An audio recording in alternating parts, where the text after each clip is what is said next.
What if the most dangerous knowledge about the human mind had nothing to do with madness, but with clarity, not with what we fail to see, but with the rare individuals who see everything too clearly? Imagine a kind of perception so sharp, so finely tuned that it cuts through every lie, every smile, every mask that people wear. Imagine walking into a room and instantly feeling the unspoken tension in the air, knowing who secretly despises whom, who is pretending to be confident while drowning inside, who is carrying wounds that no words reveal. This isn't a gift that brings peace. It's an ability that isolates, that burns, that threatens to destroy the very person who possesses it. This was the discovery Carl Jung considered among his most perilous insights into the human condition. The discovery that some people are cursed, or perhaps chosen, to perceive more than society can bear. In his practice, Jung described patients with this sharpened awareness, individuals who could pierce the illusions that hold ordinary life together. They didn't merely notice body language or obvious signs. They read the unconscious itself. They picked up fragments of hidden feelings, sensed suppressed anger, and perceived what others denied even to themselves. He called this a dangerous form of perception, not because it was madness, but because it made ordinary human interaction nearly impossible. These individuals struggled to sustain friendships, not from lack of desire, but because their very presence unsettled others. Who wants to be around someone who sees through you completely, who notices the cracks you work so hard to cover? Such people often found themselves alone, misunderstood, even targeted, not because they were wrong, but because they were unbearably right. Jung recognized that this ability creates a paradox.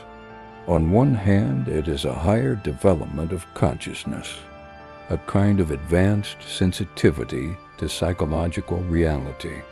On the other hand, it makes living among others who depend on illusions and collective agreements almost unbearable.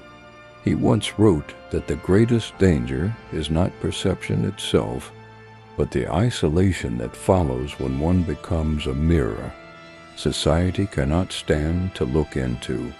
The danger of clarity is that it exposes shadows, and shadows, when revealed, fight back. Those with this rare ability often became scapegoats. Jung noticed again and again that when someone was sharp, perception reflected uncomfortable truths. They were accused of causing the very problems they merely noticed. If they remarked that someone seemed troubled, they were labeled negative.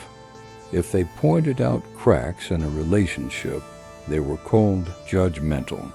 They did not create chaos. They revealed it, but revelation is rarely welcomed. So these individuals carried the projections of others, their unacknowledged guilt, rage, fear, until they felt as though they themselves were the problem. What Jung was truly uncovering was that perception beyond the ordinary threshold can be as destructive as it is illuminating.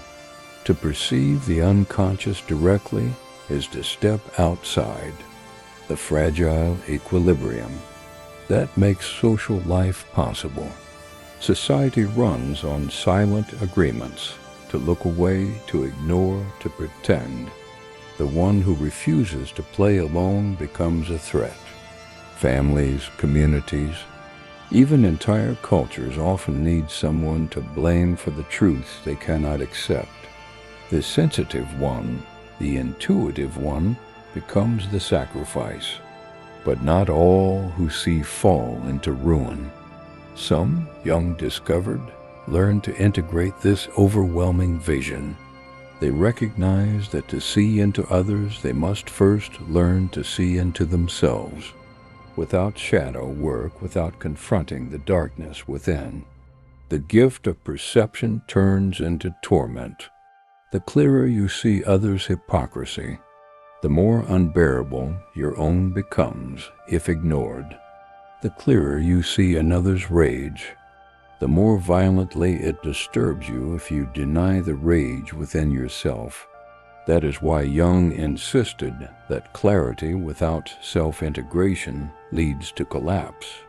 You cannot carry the weight of others' unconsciousness if you have not befriended your own. This is why solitude became so crucial in Jung's guidance. He encouraged these individuals to retreat into silence, not to escape, but to separate what belongs to them from what they have absorbed from the collective.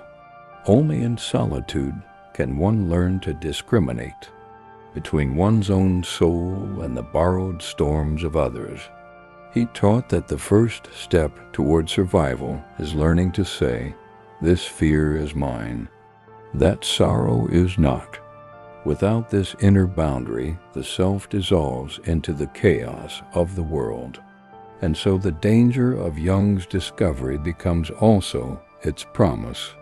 The rare individual who perceives deeply is not doomed if they learn to transform perception into service, to serve not by sacrificing themselves, but by embodying clarity in a way others can bear.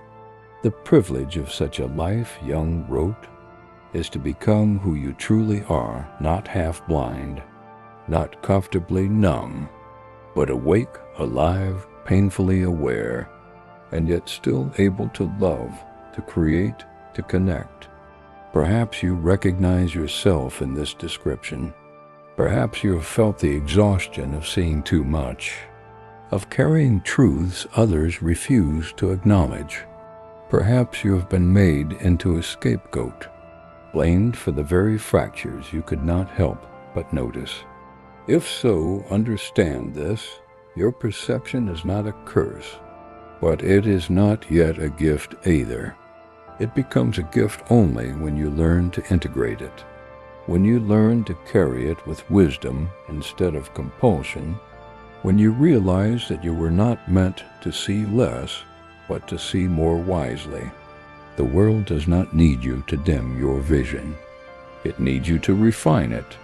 It needs you to become not a victim of what you see, but a pioneer of consciousness, one of the few willing to walk ahead of the crowd into territories the collective has not yet mapped. It is dangerous, yes, but danger and destiny often walk hand in hand. What destroys the unprepared can transform the one who dares to carry it with awareness. Carl Jung's most dangerous discovery was not that some see everything. It was that those who see must either integrate what they see or be destroyed by it. The ability to perceive deeply is not too much for this world. It is exactly what this world requires. The question is not whether you see, but whether you will learn to bear the responsibility of vision.